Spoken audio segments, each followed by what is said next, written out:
Hello, my name is Carrie Brown and I am with the Central Mississippi Regional Library System. Today I'm going to be reading to you chapters 9 and 10 of A to Z Mysteries, The Jaguar's Jewel.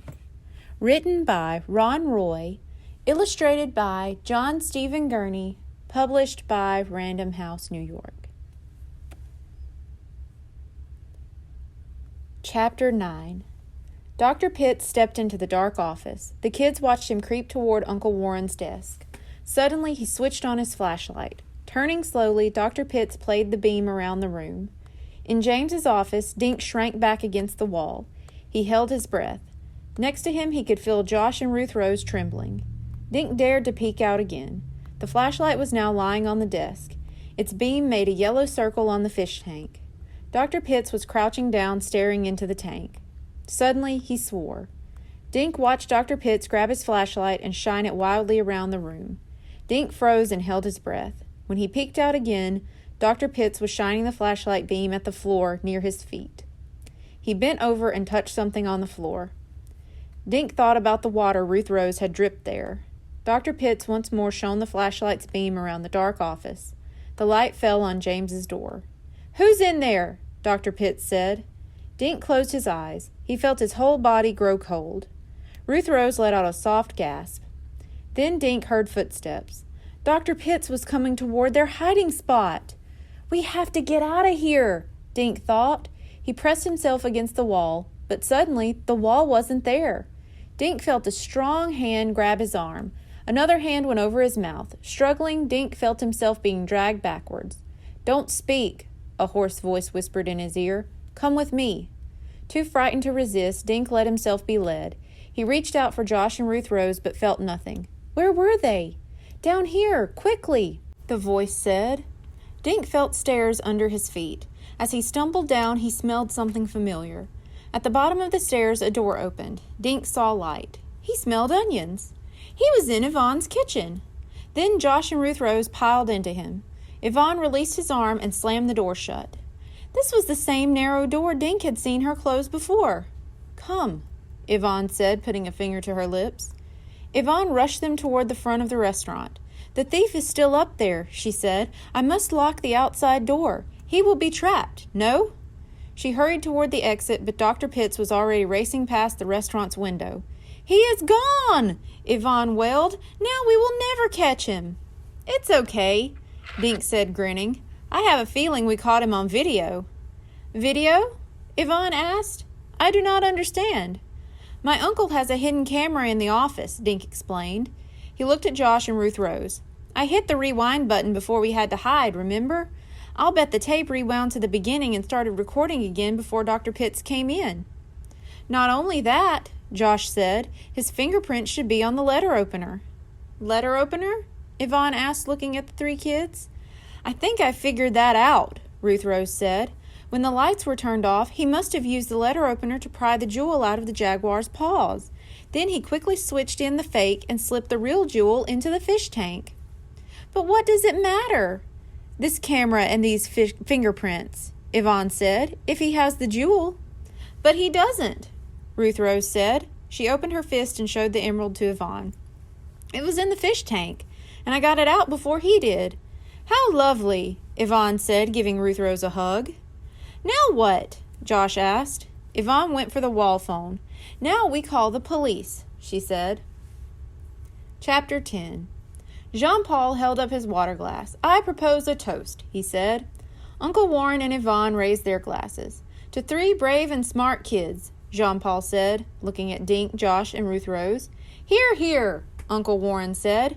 "You put a crook behind bars and saved a priceless jewel from being stolen." "It all started with your telling me to remember my cookie," Dink told his uncle. Dink's uncle smiled.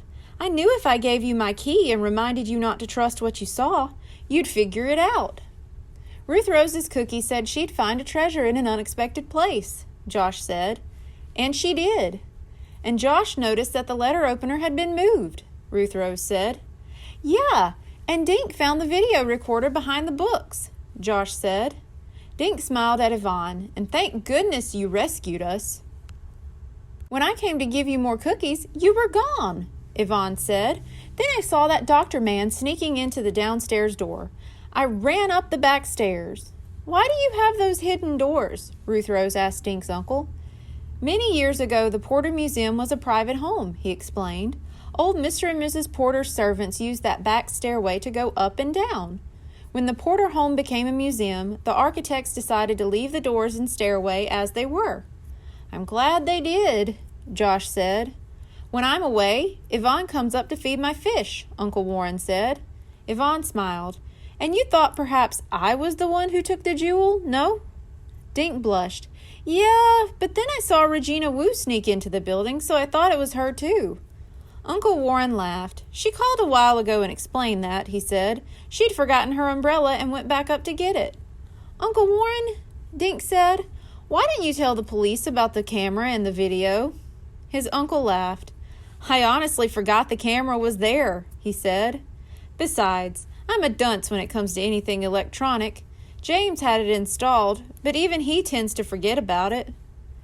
The part I don't understand is how Dr. Pitts could switch the glass emerald for the jewel so fast, Josh said, and in the dark.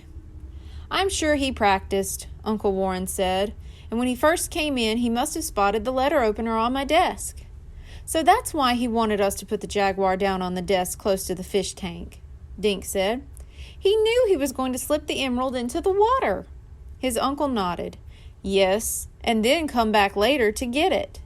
So when he told you to get a second opinion, Ruth Rose said, the jewel really was a fake because he'd just taken the real one, right? Right, Uncle Warren said, and he almost got away with his scam. He smiled at his dinner companions, but he didn't figure on 3 detectives hiding in James's office. Just then they heard bells jingling outside the restaurant. Aha, our ride is here, Uncle Warren said, standing up. What ride? Dink asked. Can't we just walk back to your apartment? We're not going right back, nephew, his uncle said. Come. He led everyone outside where a large white horse stood waiting. The horse was harnessed to a buggy. All along the harness were small lights and bells. A short man climbed down from the driver's seat. He wore a spiffy gray suit and a black top hat. Hello, I'm Alfie, the man said, and this lovely horse is Prince. Climb aboard, Uncle Warren said. Cool, Josh said, hoisting himself into the buggy. Where are we going? Who cares? Ruth Rose said, climbing in next to Josh. Uncle Warren helped Dink up and then sat next to him. We're going to see New York City by night, he said. I don't want you to go home thinking all we have here is loud traffic and jewel thieves. He tapped on the back of the buggy. Take us away, Alfie. Au revoir, cried Yvonne and Jean-Paul from the sidewalk. See you tomorrow.